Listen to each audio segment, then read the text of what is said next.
नमस्कार मित्रमैत्रिणींनो, एव्हरीथिंग या चॅनल मध्ये आपल्या सर्वांचे खूप खूप स्वागत आहे।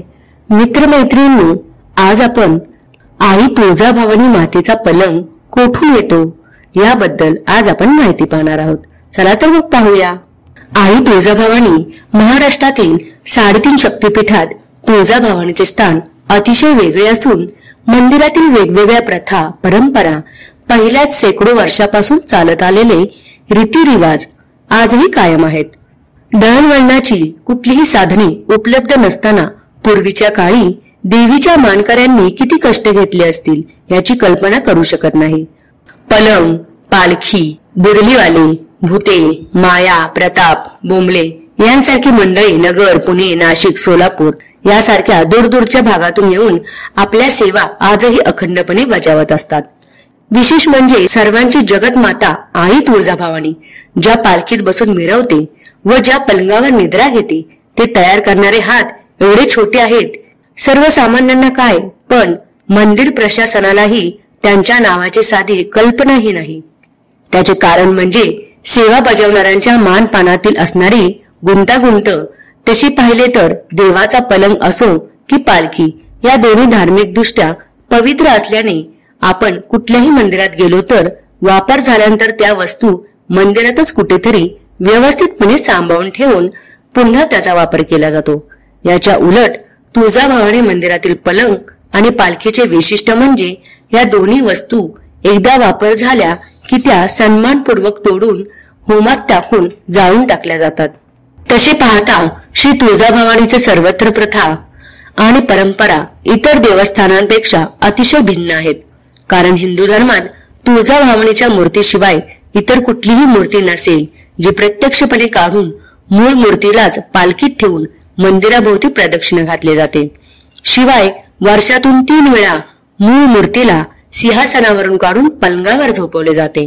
तुळजाभवानीचे आणखीन एक वैशिष्ट्य म्हणजे तुळजापूरमध्ये तेलाचा घाणा चालवताना पूर्वापार परवानगी नाही।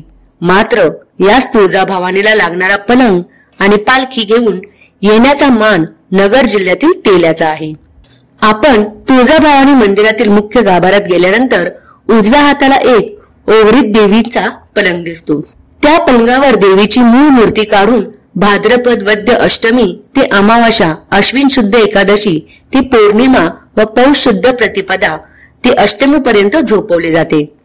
याला देवीची घोर निद्रा, श्रमनिद्रा व भोगनिद्रा म्हटले जाते। तत्पूर्वी सीमोल्लंघनासाठी हीच मूर्ती पालखीत ठेवून मुख्य मंदिराभोवती मिरवली जाते।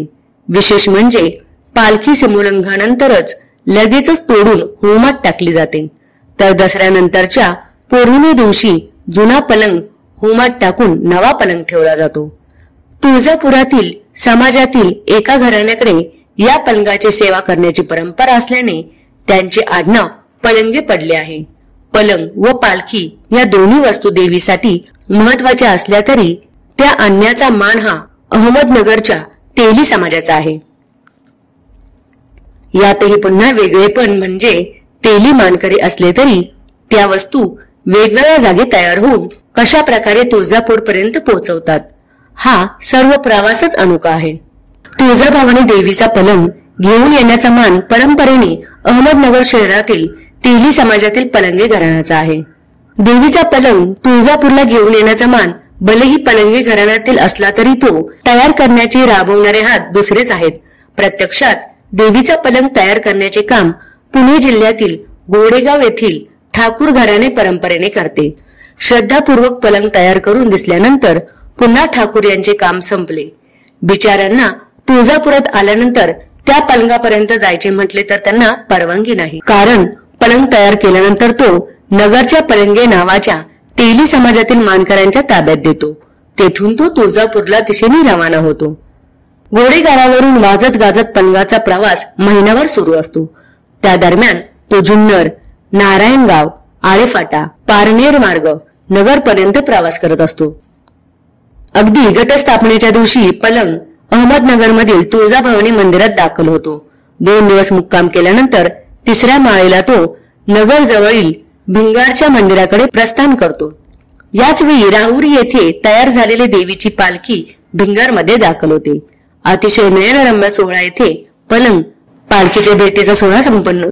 तिथून पुढे तुळजापूरला पलंग घेऊन जाण्यासाठी नगर जिल्ह्यातील खुंटेफळ, चिंचोडी, पाटील, सय्यदपीर आणि कुंडी या 4 गावचे लोक मानकरी म्हणून सोबत असतात.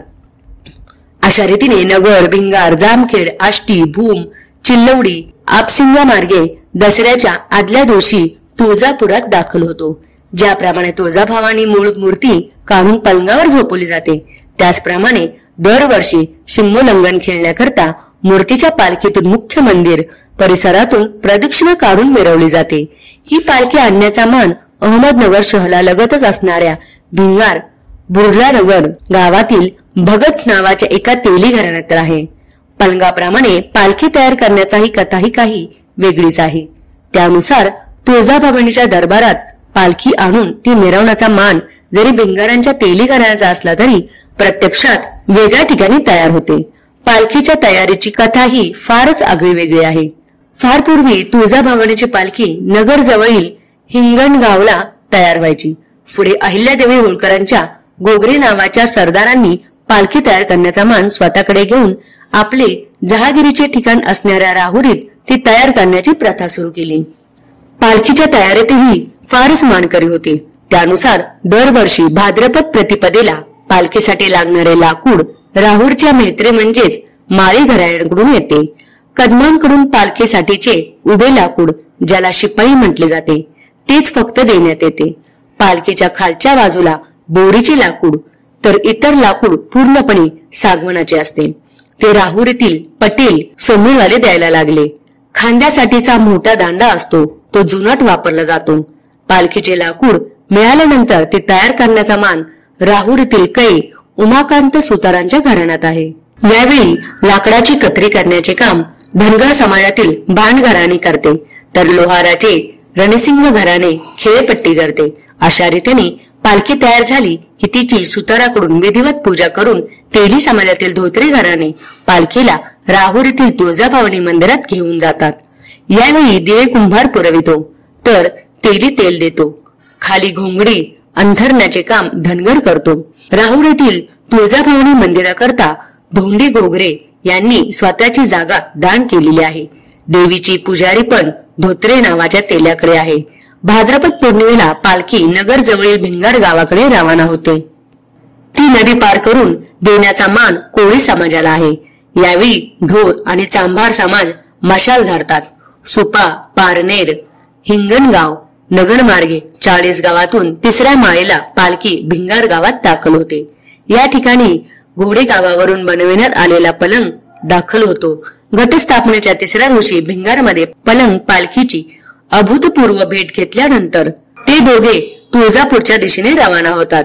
जामखेड, आष्टी, भूम, चिलवडी, आपसिंग मार्गे सतत 24 तास पलंगाचा प्रवास पूर्ण होऊन दसऱ्याच्या दिवशी संध्याकाळी पलंग तुळजापुरात दाखल होतो.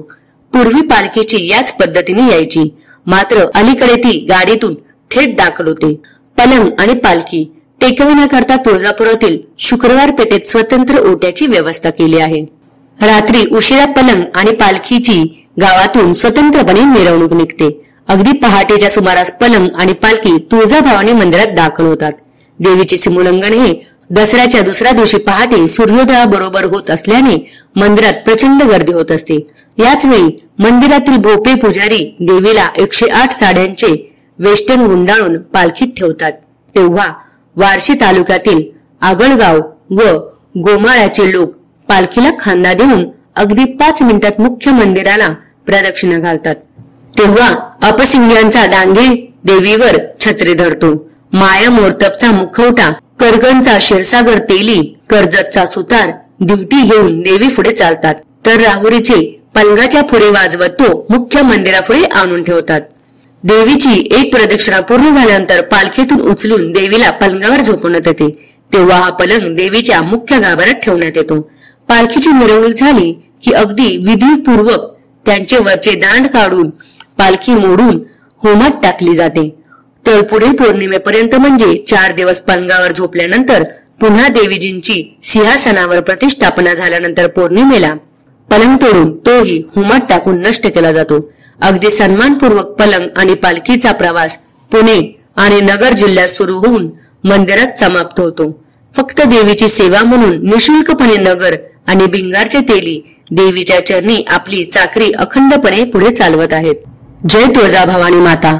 तर मित्रमैत्रिणींनो, अशा प्रकारे आई तुळजाभवानीचा पलंग आणि पालखी अशा प्रकारे तयार केली जाते. तर मित्रांनो, ही माहिती तुम्हाला कशी वाटली हे मला कमेंट करून नक्की कळवा आणि या माहितीमध्ये काही चुकले असल्यास क्षमा असावी. तर मित्रमैत्रिणींनो, अशाच प्रकारचे विविध व्हिडिओ पाहण्यासाठी आमच्या चॅनलला लाईक आणि सबस्क्राईब करा आणि बेल आयकॉनला प्रेस करा. धन्यवाद.